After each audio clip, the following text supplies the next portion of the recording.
Hello, my self doctor Himani. आप सभी को मेरा नमस्कार।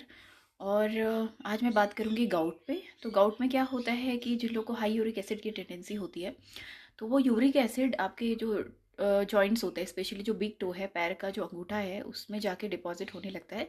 तो एक तरह से इन्फ्लेमेटरी अर्थराइटिस होती है।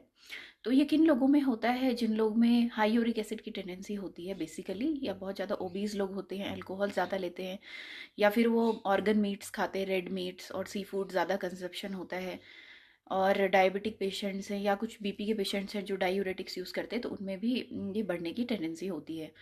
तो इस तरह से बहुत से रीज़न हैं जिसकी वजह से आपका यूरिक एसिड बढ़ सकता है और ये जाके जॉइंट्स में डिपॉजिट हो सकता है।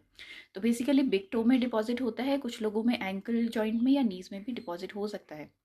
इसका जो पेन होता है, स्पेशली सडन पेन होगा और रात को ज़्यादा ये एग्रवेट होता है।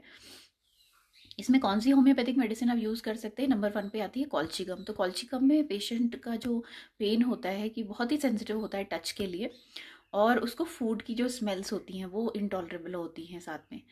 दूसरा होता है लीडम पल। तो लीडम पल में क्या होता है कि पेन जो होता है नीचे से ऊपर की तरफ ट्रैवल करता है, और पेशेंट कहता है कि उसको कोल्ड एप्लीकेशन से आराम मिल रहा है।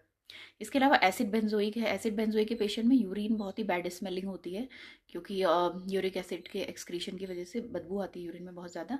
तो वहाँ पे आप एसिड बेंजोइक यूज़ कर सकते हैं। अर्टिका यूरिन्स यूज़ कर सकते हैं to flash out excess uric acid from the body. Berberis vulgaris भी यूज़ हो सकती है, वो भी हेल्प करती है यूरिक एसिड को लोअर करने में। लाइकोपोडियम एक हाई पोटेंसी मेडिसिन है जो यूज़ हो सकती है अगर राइट साइडेड कंप्लेंट है, और अगर लाइकोपोडियम जैसे सिम्टम मिल रहे हैं पेशेंट में, तो lycopodium will give good results. तो इसी तरह से बहुत सी इफेक्टिव होम्योपैथिक मेडिसिन है जो मोस्टली प्लांट बेस्ड है, इनका कोई भी साइड इफेक्ट नहीं है, और ये डिजीज़ को परमानेंटली क्योर करती हैं।